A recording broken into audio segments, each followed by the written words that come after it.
Primitive bamboo house. शिखरगंज कहकर एक प्राचीन और मशहूर गांव था। वो गांव अपनी प्राकृतिक सुंदरता के लिए बहुत जाना माना जाता था, क्योंकि उस गांव में प्राचीन देवी देवताओं के भव्य मंदिर, प्रसिद्ध पहाड़ियां, नदियां, झील, झरना इत्यादि भी थे। पर्यटक दूर दूर से उस गांव को देखने आते। ए जी, हम 7 समंदर पार से क्या बस चलने के लिए ही आए हैं इस गांव में?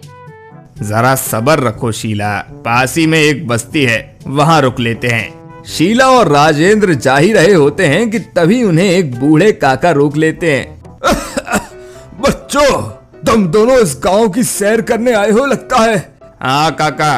तो तुम दोनों को एक बात से रूबरू करवा देता हूँ, और वो बात ये है कि इस गांव में जंगली कुत्तों का राज है। हाँ, वो रात में निकलते हैं, उनके बहुत नुकीले दांत हैं और वो इंसान को कच्चा भी चबा जाते हैं। बहुत ही भयंकर प्रजाति के कुत्ते हैं वो।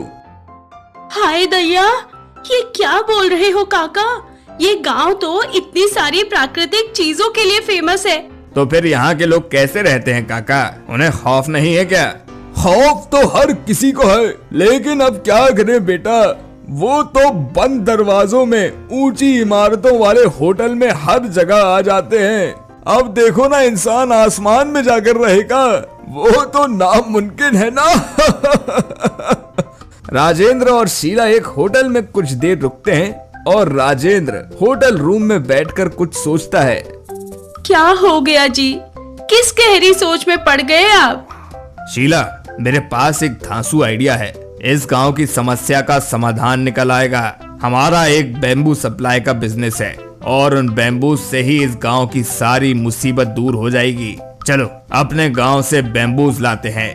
शीला को कुछ समझ नहीं आता। फिर दोनों मियाँ बीवी अपने गांव से फिर से शिखरगंज में आते हैं और अपने साथ 4 ट्रक भरकर बैम्बूज भी लाते हैं। और राजेंद्र और उसके आदमी गांव के हर पेड़ पर खूबसूरत और आरामदायक आदिम प्राचीन काल जैसे प्रिमिटिव बैम्बू हाउस बनवाते हैं।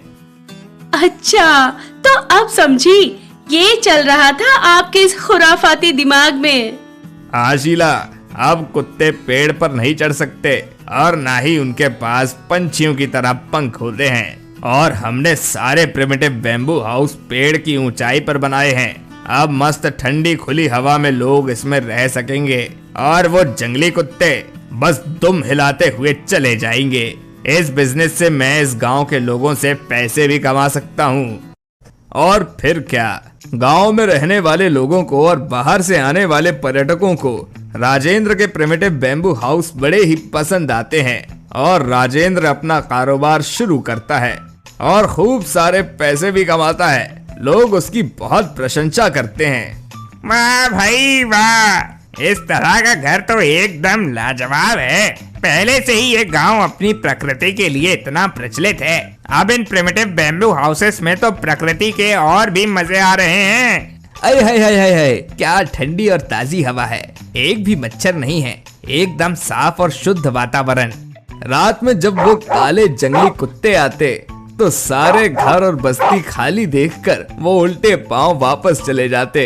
राजेंद्र की तरक्की होती है और उसके इस आइडिया से खुश होकर गांव के सरपंच उसे पैसों का हार पहनाकर उसका सत्कार करते हैं। तुमने इस गांव का नक्शा बदल दिया। मैं चाहता हूं कि तुम मेरे लिए भी एक बड़ा सा प्रिमिटिव बैम्बू हाउस बनाओ।